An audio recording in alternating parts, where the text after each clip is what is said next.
unang pagkakataon, humarap si dating Senadora Laila De Lima sa pagdinig ng House Quad Committee ukol sa war on drugs ng nagdaang administrasyon. Pagkakataon na sana ito para magkaharap sila ni dating Pangulong Rodrigo Duterte. Pero ang dating Pangulo, no-show dahil masama umano ang kanyang pakiramdam. Yan ang ulat ni Mela Lesmoras. Live, Mela!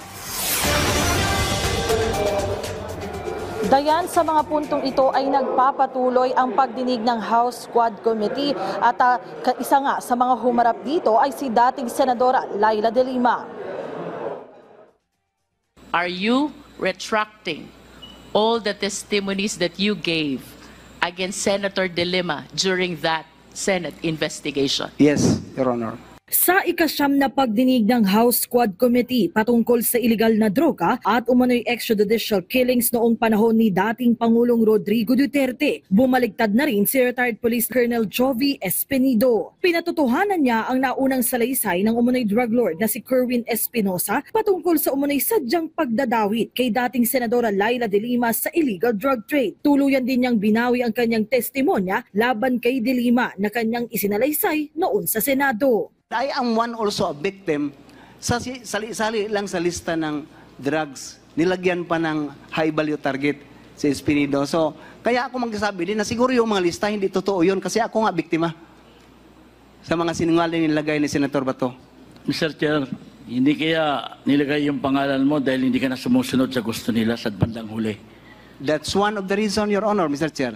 Kaharap mismo ni Espinido si De Lima nang siya'y magbigay ng pahayag kanina. Si De Lima sa unang pagkakataon, nagbigay rin ng testimonya sa Quadcom ukol sa war on drugs ni dating Pangulong Duterte, partikular na sa umano'y reward system na nag-ugat pa umano noong alkalde sa Davao City si Duterte. According to a witness in the 2009 CHR investigation, during the first period of the DDS from 1988 to 2000, the assassins were paid 15,000 for every victim. 5,000 goes to the police handler and 10,000 to the assassins, who at the time consisted of rebel returnees aside from the active duty policemen who were their handlers. MRRD sometimes personally gave out the kill orders and the reward money directly to the assassins themselves. Personal sanang masasagot ni dating Pangulong Duterte ang mga akusasyong ito sa Quadcom pero hindi siya dumalo dahil short notice daw at masama rin ang kanyang pakiramdam. Ikinadismaya naman ng ilang kongresista ang hindi pagsipot ng dating Pangulo at si House Deputy Minority Leader Franz Castro hiniling pa na i-cite in contempt na siya kung hindi pa rin dadalo sa susunod nilang pagdinig. Wala pang pasya ukol dito ang joint panel pero tiniyak nilang wala namang special treatment ang Kamara kay Duterte.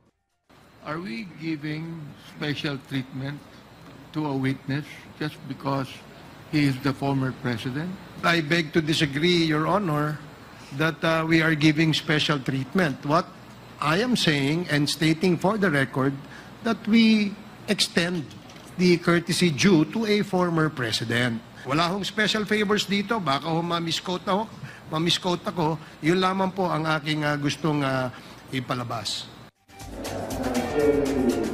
Dayan, maging ang issue hinggil sa mga naging pagpatay sa ilang dating alkalde noong panahon ng dating administrasyon ay natalakay rin dito sa Quadcom hearing. At sa mga puntong ito naman, Dayan, ang nakasalang sa interpelasyon ng mga kongresista ay si dating NAPOLCOM Commissioner Edelberto Leonardo. Dayan? Maraming salamat, Mela Lesmoras.